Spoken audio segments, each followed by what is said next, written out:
It happened on a Tuesday. I was in my home office wrapping up some work when a notification popped up on our shared tablet. It was a text message, synced from my fiancée Claire's phone.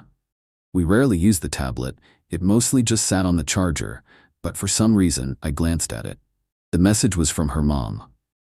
Her mom, any luck getting him to talk about the loans? And then a new message from Claire, a reply that just popped up right as I was looking. Not yet, he's avoiding it, but don't worry, I'll get him to agree before the wedding. Once he pays them off, I'm gone. I just stared at it. The words didn't seem real. It was like my brain just refused to process them. I run my own architecture firm. My entire life is about details, about how things fit together. And this one sentence just took a sledgehammer to the entire structure of my life. Gone. Once he pays them off. It wasn't a joke. It wasn't a misunderstanding. It was a plan. A cold, simple, brutal plan. My first thought was just white-hot rage. I wanted to pick up the tablet and throw it through the wall. I wanted to walk into the living room where I could hear her laughing at some show on TV and just unleash hell. But then, something else took over. A weird, icy calm. This wasn't something you scream about. Screaming is what you do when you're trying to save something. This thing was already dead. All that was left was the demolition. I took out my phone and took a picture of the tablet screen. I emailed it to myself. Then I went back to the message thread on the tablet and just kept scrolling up. She'd been careless, so sure that her quiet, predictable fiancé would never think to look. It was all there, going back months. A carefully orchestrated plot, masterminded by her mother, to get me to pay off her $150,000 in student loan debt from her art history degree. There were texts from her mom coaching her on what to say, how to act. Don't be aggressive about it. Make it about our future. Tell him you can't feel settled until you're both debt-free as a team. Cry a little if you have to. He'll feel guilty. And Claire's replies, he's so focused on the wedding planning, it's the perfect distraction. I almost feel bad sometimes. He's a good guy. Followed by her mom's reply, don't feel bad. Feel smart. This is for your future, not his. The one that really got me was about what came after. But what do I do after? It'll be obvious if I leave right away. You stay for a year, make it look good. Then you say you're unhappy, you've grown apart. By then, the money is gone, the loans are paid, you walk away free and clear. It's a perfect plan. A perfect plan. For 2 years, I thought we were building a life. She thought she was executing a heist. I closed the message app. I stood up and walked to the kitchen. My hand was perfectly steady as I poured a glass of water. She was still on the couch. Hey, babe, she said, not looking up from the TV. You okay? You're quiet. Just thinking about a project, I said. My voice sounded normal. It was the calmest I had ever felt. She thought she was playing chess, and that I didn't even know there was a board. She had no idea I had just seen the whole game, every move she was planning to make. And I was about to flip the table over. Update 1. The 2 weeks that followed were the strangest of my life. I didn't confront her. Not yet. Confrontation would lead to denial, fake tears, and promises to change. It would be messy. I don't do messy. I do clean, precise, and final. Thank you for all the comments on my first post. A lot of you said to play the long game, but I couldn't. Every moment I was in the same house as her felt like a lie. My plan had to be fast and brutal. First, I documented everything, every text message. I also started looking into our finances. She lived in my house, I paid the mortgage and all the utilities. She drove a car that was in my name. I paid for her insurance, her gas, our vacations, our dinners out. Her small paycheck from the art gallery was her fun money. My income was our life money. I had been supporting a parasite, and she was planning to kill the host after one last big meal. My lawyer, a sharp, no-nonsense guy named Frank, confirmed my next steps. She has no legal claim to your house or your assets as a girlfriend. Your only vulnerability is if you voluntarily give her a large sum of money. The entire plan hinges on you agreeing to pay those loans, so you're going to agree. That was the key. I had to let her think she was winning. I had to walk her right up to the finish line, let her taste the victory, and then pull the rug out from under her so hard she wouldn't know what hit her. So I started playing the part. A few days after I found the texts, I brought it up. We were making dinner. I sighed dramatically and said, I've been thinking a lot about what you said, about your loans, about us starting our life as a team." She turned to me, her eyes wide with fake hope. "You have?" "Yeah," I said. "And I don't want that hanging over us. It's my wedding gift to you. I'm gonna pay them off." She burst into tears. It was an Oscar-worthy performance. She threw her arms around me, sobbing about how I was the most generous, wonderful man alive. She immediately called her mom to tell her the news. I could hear her mother's triumphant squeals through the phone. The fish had taken the bait. "There's just one thing," I added, after she hung up. "I don't want to just wire the money. This is a huge moment for us. I want to do it properly. I want to have a dinner, a celebration with our parents. I'll have my bank draw up a cashier's check for the full amount, and I'll present it to you that night in front of our families, a real symbol of us starting our new life together." She was ecstatic. A public ceremony of her victory? It was more than she could have dreamed of. She thought I was being romantic. I was just setting the stage. The dinner was last night. A private room in the best restaurant in town. Claire and her parents were on one side of the table. My parents were on the other. Claire was glowing, absolutely radiant. Her mom looked like a cat that had just swallowed a canary. Her dad, a decent guy who I now realize was completely clueless, just looked happy for his daughter. We went through the motions: small talk, wine, appetizers. Claire and her mom kept exchanging little knowing smiles.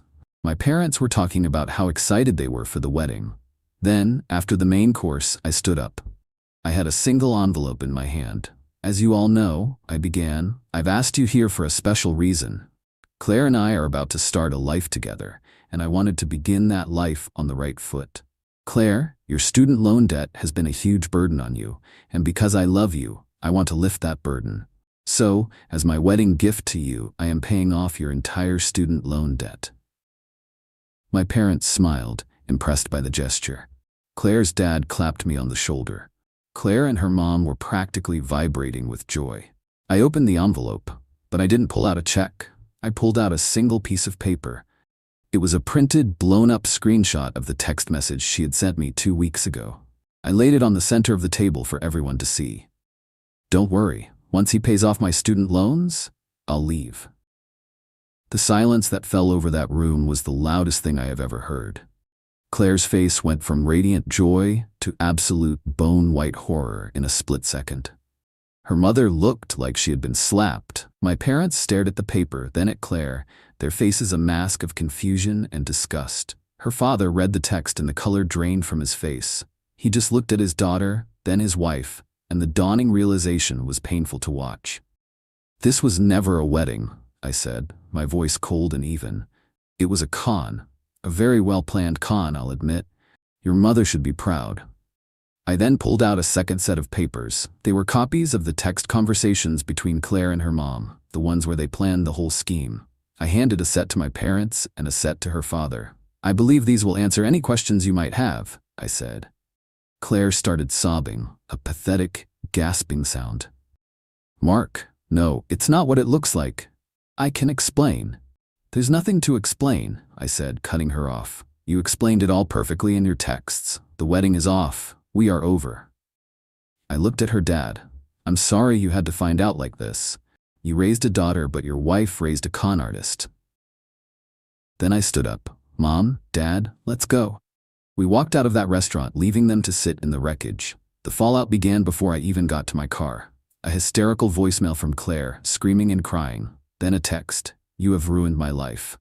My reply was simple: "No, I just stopped paying for it." I got home and all her stuff was already gone. I'd had movers pack it up and deliver it to her parents' house while we were at dinner. The locks were changed. The digital key code was erased. For the past 24 hours, my phone has been a war zone. I finally just blocked her number and her mom's, but I got one last desperate voicemail from a blocked number this morning. It was her. "Mark, please," she sobbed. "You can't do this. I made a mistake, a horrible mistake. My mom, she pushed me. Please, I'm going to go to your parents' house. I'm going to talk to them. They love me. They'll make you listen." She thinks this is a negotiation. She thinks she can deploy her fake tears and manipulate my parents. She has no idea who my father is. She has no idea what happens when you try to con a family of architects. She's about to try and reason with the man who taught me how to spot a fatal flaw from a mile away. Hey everyone, it's Mark, the OP from the story about the student loan scheme. First of all, the response to my first post was insane. I read hundreds of your comments, and it felt good knowing I wasn't crazy for how I handled things. A lot of you were asking for an update, especially about what would happen when my ex-fiancée, Claire, tried to confront my parents. Well, she did it, and the result was more spectacular than I could have ever planned. So, here's the final chapter. After the dinner where I exposed everything, I went completely dark. I blocked Claire and her mom on everything. The silence was incredible. My parents, on the other hand, were getting the full court press. My mom told me Claire had left her a dozen tearful, rambling voicemails, spinning a tale about how it was all a huge misunderstanding and how her mother had pressured her into a stupid joke. My mom wasn't buying a word of it.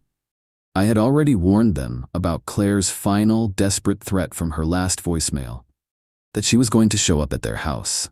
My dad's only response was a calm, "Let her come." It happened on Saturday. I was at my own place, trying to enjoy a quiet weekend, when my dad called me. His voice was calm, but I could hear a steel edge to it that I knew well. "Mark," he said, "the demolition crew has arrived." He put the phone on speaker and set it down on the table in his study, right next to the front door. I was about to have a front row seat. I heard the doorbell ring. I heard my mom open the door. Her voice was polite but frosty. "Claire? We weren't expecting you." Then I heard Claire, her voice thick with fake tears. "I am so sorry to bother you. I had to talk to you. I had to explain. Mark won't speak to me, and he's not thinking clearly. He's throwing everything away over a misunderstanding." "It's not a misunderstanding when it's written in black and white, Claire," a deep voice cut in. That was my dad. He had stepped into the entryway. "My son showed us your texts, all of them." Claire started sobbing harder. "But that wasn't me. That was my mother. She's the one who is obsessed with my loans. She put all those ideas in my head. I love Mark. I would never hurt him. You know me. You know I love him." My dad let her finish. The silence stretched for a few seconds. Then he said, "I am an architect, Claire. My son is an architect. We build things, buildings, relationships, families. And the first rule of building anything that is meant to last is that you must have a solid foundation. You don't build on sand, you don't build on lies, and you certainly don't build on a blueprint of deceit and fraud." "It wasn't fraud," she wailed. "It was a mistake." "Was it a mistake when you texted your mother that you'd stay for a year to make it look good before leaving?" my dad asked, his voice sharp as glass. "Was it a mistake when you wrote that once you were debt-free, you would have options and wouldn't be trapped anymore?" "That doesn't sound like a mistake. That sounds like a meticulously designed plan. The kind of plan an architect can appreciate from a technical standpoint. Morally, however, it is repugnant." He wasn't yelling. He was dissecting her, piece by piece with surgical precision. "You didn't come here to explain," my dad continued. "You came here to execute the next phase of your plan. You failed to manipulate my son, so now you are attempting to manipulate his parents. You see us as another structural weakness you can exploit, but you are mistaken. This family is not a house of cards." Just as Claire was about to launch into another round of excuses, I heard a car pull up outside. Then another knock at the door. My mom opened it again. "Oh, for heaven's sake," she muttered. It was Claire's parents. Her father, John, was in the lead, looking flustered. Her mother, Susan, was right behind him, her face a mask of practiced concern. "We are so sorry to be here like this," John began, trying to sound reasonable. "Our daughter is a wreck, as you can imagine. This has all been a terrible, terrible misunderstanding. I think Mark may have overreacted." My dad cut him off. "Overreacted? John, I saw the texts. Your wife coached your daughter, step by step, on how to commit financial fraud against my son. Did you know about this?" John puffed up his chest, trying to look indignant. "Of course not. I'm as shocked as you are. Susan was just trying to help Claire with her financial anxiety. Her methods were misguided, but her heart was in the right place. I had to give it to him. He was a good actor. At the restaurant, I had almost felt sorry for him. I had thought he was a clueless victim in his wife's and daughter's scheme. But my father has been designing and negotiating contracts for 40 years. He can spot a lie from a mile away. So you're telling me, my dad said slowly, that your wife and daughter have been planning this for over 6 months, and you, her husband and father, had absolutely no idea? You live in the same house, you share finances, and you never once had a single conversation about a plan to extract $150,000 from my son? I am a busy man, John said dismissively. I don't get involved in their day-to-day drama. I see, my dad said. Then he delivered the final blow. That's interesting, because I took the liberty of having a conversation with my son's lawyer this morning. He was quite interested in the legal definition of conspiracy to commit fraud. It's a fascinating subject. He mentioned that in cases like this, investigators will often look at a family's complete financial records, phone records, bank statements, everything, to determine who was aware of the plan. It's amazing what a forensic accountant can uncover. The threat wasn't overt, but it was crystal clear. And it worked. John's face went white. Susan let out a little gasp. Now, this is an overreach, John stammered, his composure finally cracking. There is no need to involve lawyers. Isn't there? My dad countered. Your daughter tried to steal a sum of money that would represent a down payment on a house. That's not a misunderstanding. That is grand larceny in a pretty dress. And you, by your own admission, either knew and did nothing, which makes you complicit, or you were so willfully ignorant of the scheme being hatched under your own roof that it amounts to gross negligence. Either way, you have no moral high ground here. He then turned his attention back to Claire. You came to this house looking for an ally. You will not find one here. You targeted my son because you thought his kindness was a weakness. You saw his stability as an opportunity. You are a predator, and you are no longer welcome in this family or in this house. The engagement is over. The relationship is over. You will have no further contact with my son. If you attempt to contact him or us again, we will pursue a restraining order. Is that clear? Claire just stood there, speechless, her fake tears dried up, replaced by a look of pure, unadulterated shock. She had been so certain she could manipulate them. She had walked into what she thought was a negotiation and found herself in a demolition. Now, my dad said, his voice dropping to a final, dismissive tone, I suggest you and your family leave. You have a great deal to discuss, I imagine. I heard the door close. My dad picked up the phone. Are you still there, Mark? I'm here, I said. My voice was a little shaky. It's done, he said. The site is clear. The aftermath was even more satisfying. John, terrified that my dad would actually follow through and that his own shady finances might come to light, completely imploded. He and Susan had a massive fight right there in my parents' driveway. He blamed her for the plan failing. She blamed him for not being a better actor. Claire was left with nothing. Her parents are apparently on the verge of divorce, their own marriage built on a foundation just as rotten as the one she tried to build with me. Her father has cut her off financially, furious at the public humiliation and the risk she exposed him to. So Claire is now back at home, in a house at war with itself, with no fiancé, no job that can cover her bills, and $150,000 of student loan debt that is still and will forever be entirely hers. She didn't just lose a fiancé, she lost her entire support system. She gambled everything on a perfect plan, and she lost it all. The demolition is complete.